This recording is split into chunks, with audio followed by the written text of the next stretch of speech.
반갑습니다. 삼성전자 주주 여러분. 이른 새벽부터 출근 준비하시는 분들, 오늘은 평소보다 계좌를 더 자주 열어보게 되실 것 같습니다. 엔비디아 실적은 이미 공개됐고 시장도 숫자를 해석하기 시작했습니다. 이제 삼성전자는 실적 제목보다 그 숫자를 받아들이는 돈의 방향에 따라 움직일 가능성이 큽니다. 엔비디아 실적은 이미 공개됐습니다. 오늘 영상에서는 헤드라인 숫자보다 무엇을 먼저 읽어야 하는지, 그 내용이 삼성전자와 어떻게 연결되는지, 장 시작 후 무엇을 보면 첫 반응에 휘둘리지 않을지 말씀드리겠습니다. 영상 마지막에는 실적 공개 뒤 수급이 바뀔 때 내 삼성전자 매수가와 비중에 따라 행동을 나눠볼 수 있는 대응 자료도 준비해뒀으니까요. 속보 제목만 보고 주문부터 넣었다가 첫 반응이 뒤집히는 일을 겪으셨다면 오늘은 끝까지 꼭 봐주세요. 먼저 오늘 방향에 대한 제 생각부터 말씀드리겠습니다. 저는 오늘 삼성전자가 시초가에서 잡힌 첫 방향을 그대로 밀고 가기보다 장중 한 번은 반대쪽 매물을 확인할 가능성이 더 높다고 봅니다. 실적 숫자는 이미 공개됐지만 그 숫자를 어디까지 가격에 반영할지는 한국장에서 외국인과 기관이 다시 결정하기 때문입니다. 첫 움직임보다 눌림 뒤에도 같은 방향의 돈이 남는지가 중요합니다. 실적 발표 직후 미국 시간외 거래에서 나온 첫 반응도 그대로 믿지는 마세요. 거래가 얇은 시간에는 작은 주문으로도 가격이 크게 움직일 수 있고 경영진 설명과 질의응답을 들은 뒤 방향이 다시 바뀌기도 합니다. 한국장이 열릴 때는 미국 지수 선물과 메모리 종목의 움직임까지 한 번 더 계산된 상태라 처음 본 엔비디아 등락과 삼성전자 시초가가 다를 수 있습니다. 시간외에서 확인된 첫 반응은 오늘 장의 출발 재료일 뿐 종가의 답은 아닙니다. 발표 전에 들어온 자금은 장이 열리자마자 수익을 정리할 수 있고 내용을 다시 확인한 기관은 첫 눌림 뒤에야 움직일 수 있습니다. 그래서 시초가보다 첫 30분 동안 외국인 현물이 어느 방향으로 쌓이는지, 첫 눌림을 회복할 때 거래 대금이 붙는지를 봐야 합니다. 오늘 시초가가 시간의 첫 반응과 다르게 형성돼도 이상한 일이 아닙니다. 한국장이 열리기 전까지 미국 지수 선물과 환율, 메모리 종목의 움직임이 한 번 더 반영되기 때문입니다. 장 초반 저점을 빠르게 회복하고 외국인이 현물을 사기 시작하면 첫 충격을 받아낸 흐름으로 볼 수 있고요. 반등 없이 저점을 계속 낮추면 실적 해석보다 수급 방어가 먼저입니다. 엔비디아 실적에서 삼성전자 주주가 먼저 볼 건 데이터 센터 매출입니다. AI 서버 투자가 여전히 강하다면 고대 여폭 메모리뿐 아니라 서버용 D램과 기업용 SSD 수요에도 힘이 실립니다. 삼성전자는 한 제품만이 아니라 메모리 전체 수요가 커질 때 이익 규모가 빠르게 달라지는 회사입니다. 데이터 센터 매출이 늘어도 성장률이 둔해졌다면 시장은 바로 다음 질문을 던집니다. 고객사가 설비 투자를 계속 확대하는지, 전력과 냉각 문제로 설치가 늦어지지는 않는지, 새 그래픽 처리 장치가 계획대로 공급되는지를 봐요. 서버 투자가 멈추지 않는다는 확신이 생겨야 메모리 주문도 몇 분기 더 이어질 수 있다는 계산이 나옵니다. 여기에 다음 분기 전망이 중요합니다. 지난 분기에 많이 팔았다는 사실보다 앞으로 고객사가 주문을 더 늘릴지, 공급이 부족해 높은 가격이 유지될지가 삼성전자 이익을 먼저 움직이기 때문입니다. 전망이 좋더라도 공급 지연이나 원가 부담이 함께 언급되면 시장은 매출 성장과 수익성을 따로 계산할 수 있어요. 그래서 실적 발표 직후 한 줄짜리 속보보다 경영진이 수요의 지속성을 어떻게 설명했는지를 확인해야 합니다. 그 다음은 다음 분기 전망입니다. 지난 분기 숫자보다 앞으로의 매출 전망이 주가에는 더 오래 영향을 줍니다. 시장은 공개된 매출과 이익을 확인한 뒤 고객사의 주문이 이어지는지, 데이터 센터 투자가 어느 속도로 늘어나는지, 공급 제약이 매출과 원가에 어떤 영향을 주는지를 다시 계산합니다. 지금부터는 결과표의 점수보다 다음 분기 숫자를 바꿀 설명을 읽어야 합니다. 고대 역폭 메모리 공급에 대한 발언도 놓치면 안 됩니다. 공급 부족이 이어지고 차세대 제품 수요가 강하다는 내용이 나오면 삼성전자 HBM 공급 확대 기대도 다시 커질 수 있습니다. 다만 수요가 좋다는 말과 삼성전자가 실제 점유율을 가져오는 건 별개의 문제라 납품 확대와 수율 개선은 계속 확인해야 합니다. 삼성전자가 시장의 평가를 바꾸려면 고객사 인증을 통과했다는 말에서 끝나면 안 됩니다. 공급 물량이 분기마다 늘고 고부가 제품 비중이 올라가며 그 과정에서 메모리 사업의 이익률까지 좋아져야 합니다. 좋은 뉴스가 하루 상승에 만들 수는 있지만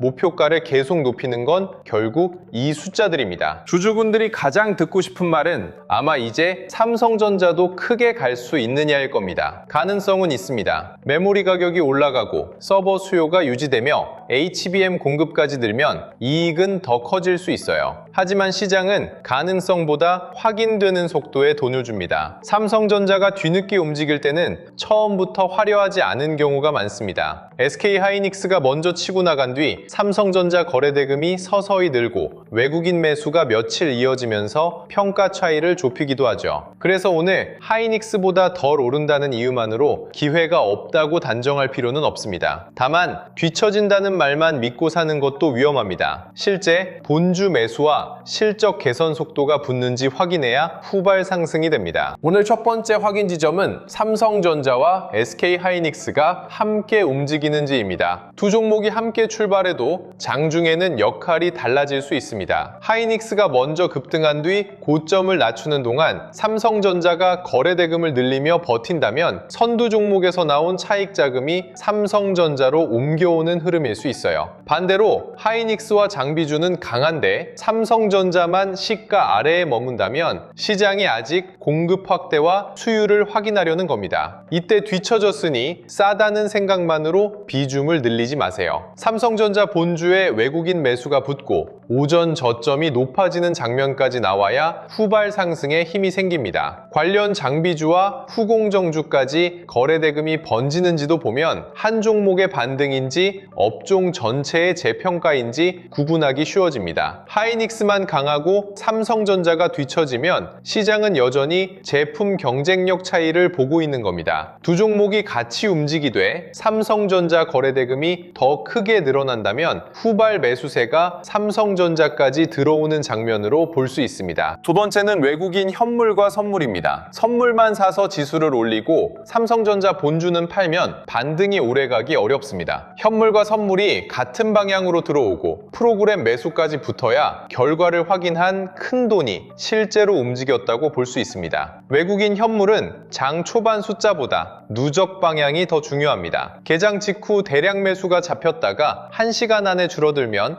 뉴스에 반응한 짧은 거래일 수 있고요. 첫 눌림과 두 번째 눌림에서도 매수 수량이 계속 늘어난다면 가격이 밀릴 때마다 받아가는 돈이 있다는 뜻입니다. 환율이 안정되고 지수 선물까지 같은 방향으로 움직인다면 프로그램 수급도 받쳐줄 가능성이 커집니다. 세 번째는 첫 1시간의 고점과 저점입니다. 고점을 넘을 때 거래량이 늘고 돌파한 자리를 지키면 위쪽 힘이 살아있습니다. 저점을 깨더라도 바로 회복하면 흔들기로 볼 수 있지만 저점 아래에서 매도가 쌓이면 결과가 어떻게 나왔든 단기 대응은 보수적으로 바꿔야 합니다. 첫 1시간에는 호가창만 보지 말고 분봉의 저점이 높아지는지 보세요. 첫 저점보다 두 번째 저점이 높고 두 번째 반등에서 거래대금이 늘어나면 매수자가 점점 위에서 받아내는 겁니다. 첫 고점만 높고 저점은 계속 낮아진다면 겉으로는 강해 보여도 안에서는 매물이 쌓이는 흐름일 수 있습니다. 좋은 실적이 나왔다는 말만 믿고 높은 가격에서 따라붙는 건 위험합니다. 실적 발표 날에는 방향이 두 번 바뀌는 경우가 많아요. 처음에는 숫자에 반응하고 잠시 뒤에는 전망과 수급을 다시 계산합니다. 첫 5분의 움직임이 오늘 종가까지 이어질 거라고 단정하면 안 됩니다. 특히 레버리지 상품까지 돈이 몰린 장에서는 작은 방향 변화가 본주보다 더 큰 매수와 매도를 불러옵니다. 상승을 보고 레버리지가 따라붙었다가 삼성전자가 시가를 내주면 기계적인 매도가 다시 본주를 누를 수 있어요. 올해처럼 사이드카와 서킷 브레이커가 자주 언급되는 시장에서는 발동했느냐보다 그 뒤 수급이 어디로 돌아서는지 보는 습관이 필요합니다. 자, 오늘 아침에는 엔비디아 실적을 보고 삼성전자를 따라 샀다가 장중에 물리는 분이 분명히 나올 겁니다. 정보가 늦어서가 아니에요. 숫자는 누구나 동시에 확인합니다. 문제는 그 뒤 외국인이 삼성전자를 실제로 사는지, 첫 갭을 지키는지, 프로그램이 매수에서 매도로 돌아서는지 보지 못한 채 첫 방향만 따라가는 겁니다. 영상은 결과를 설명할 수 있지만 장중에 바뀌는 수급까지 고정해서 마칠 수는 없습니다. 그래서 본업 중에도 대응 조건이 사라지거나 새로 생기는 순간을 알림으로 받아보는 게 필요합니다. 수익 중인 분은 오늘 급등이 나와도 목표가부터 높이지 마세요.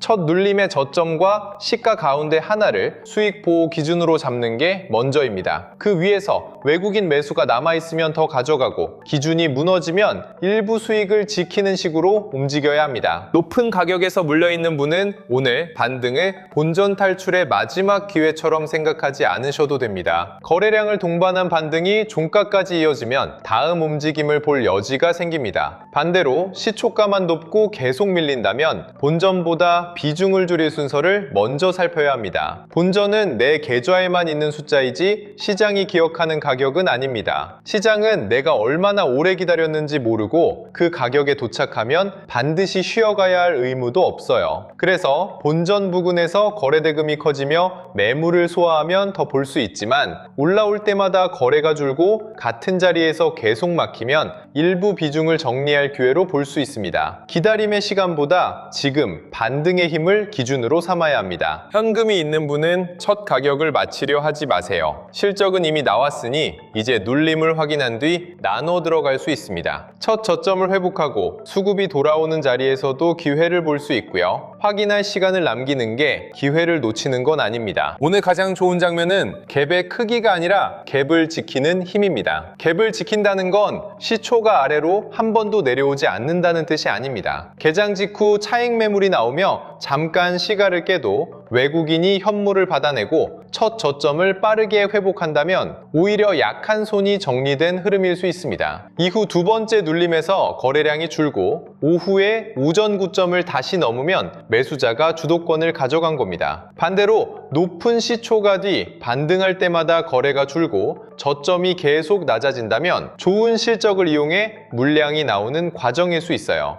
이때는 뉴스 제목보다 시가와 첫 저점, 외국인 현물이라는 새 기준을 순서대로 보셔야 합니다. 높게 시작한 뒤 밀려도 시가 위에서 버티고 외국인 현물이 계속 들어온다면 매물이 건강하게 소화되는 겁니다. 오후에 고점을 다시 넘으면 다음 날까지 힘이 이어질 가능성도 커집니다. 가장 좋은 흐름은 첫 급등 뒤 바로 또 치솟는 장면이 아닐 수 있습니다. 오전에 나온 차익 매물을 충분히 받아내고 저점을 높인 다음 오후에 거래대금을 동반해 고점을 다시 넘는 모습이 더 단단합니다. 반대로 갭을 지킨 것처럼 보여도 거래가 말라가고 외국인이 매수량을 줄이면 호가가 얇아져 가격만 떠있는 상태일 수 있어요. 종가까지 매수 주체가 남는지 봐야 하는 이유입니다. 보합권에서 시작한다면 실적 해석이 아직 한쪽으로 기울지 않았다는 뜻에 가깝습니다. 이때는 삼성전자 자체 수급이 방향을 만듭니다. 기관 매도가 줄고 프로그램 매수가 늘면 위쪽으로 갈 수 있고요. 거래 없이 좁게 움직이면 오후까지 확인하는 편이 낫습니다. 크게 밀려 시작한다면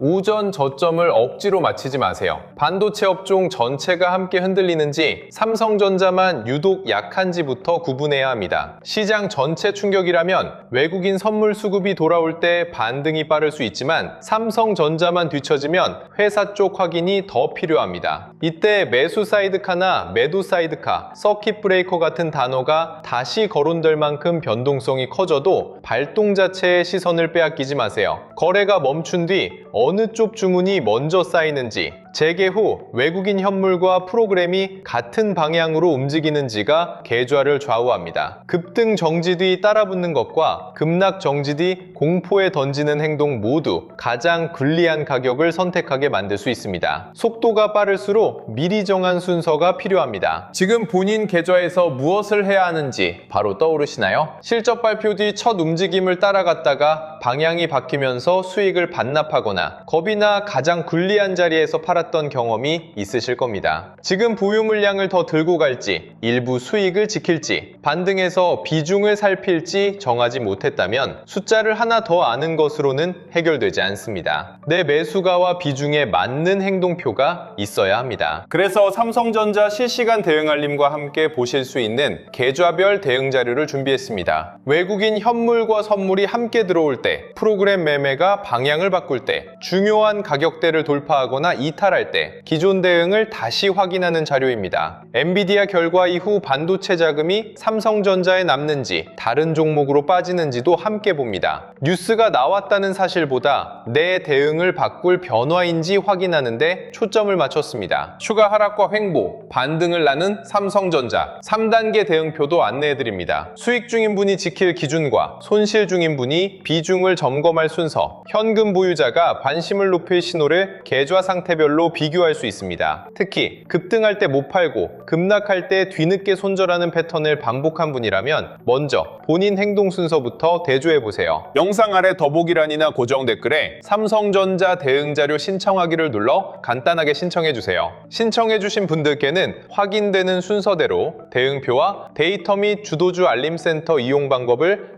안내해드리겠습니다. 결과가 나온 뒤 장비와 후공정, 기판, 전력 인프라 가운데 실제로 돈이 붙는 곳도 이어서 확인하실 수 있습니다. 이번에도 실적 발표 뒤 한참 움직인 가격을 보며 어떻게 해야 할지 고민하지 마시고요. 지금 내 계좌의 대응 기준을 먼저 세워둔 뒤 그 기준이 바뀌는 순간부터 빠르게 확인하시기 바랍니다. 자, 실적은 이미 나왔고 이제 시장이 그 숫자에서 무엇을 더 크게 보는지가 먼저입니다. 오늘 장은 첫 반응, 첫 눌림, 오후 확인까지 3번 나눠서 보셔야 합니다. 첫 반응에서는 갭의 크기에 흥분하거나 겁먹지 말고 시장이 어떤 숫자를 가장 크게 해석하는지 봅니다. 첫 눌림에서는 시가와 오전 저점을 지키는지, 외국인 현물이 계속 들어오는지 확인하고요. 오후에는 프로그램 매수가 줄어도 본주 매수가 남는지, 오전 고점을 다시 넘을 때 거래 대금이 붙는지를 봅니다. 수익 중인 분은 첫 급등 뒤 지킬 가격을 정하고, 높은 가격에 물린 분은 본전 주문보다 반등의 거래량을 먼저 확인하세요. 현금이 있는 분은 결과를 맞췄다는 기분으로 한 번에 들어가지 말고 눌림과 종가까지 판단을 나누셔야 합니다. 좋은 실적보다 그 실적을 산 돈이 종가까지 남는지가 계좌에는 더 중요합니다. 갭을 지키지 못하면 발표 전부터 들어온 차익 매물을 조심하고, 저점을 회복하면 첫 충격을 소화하는지 봐야 합니다. 시간의 첫 반응을 오늘 종가의 답으로 두지는 마세요. 제 생각은 분명합니다. 오늘은 시간의 첫 반응을 그대로 따라가기보다 장중 한 차례 손바뀜을 거친 뒤 방향이 정해질 가능성을 더 높게 봅니다. 다만 장중 한 차례 매물을 확인한 뒤 외국인 현물이 남아야 합니다. 오늘 판단의 핵심은 상승폭이 아니라 눌림 뒤에도 사는 돈이 있느냐입니다. 삼성전자 주주분들은 이번에도 좋은 소식 하나에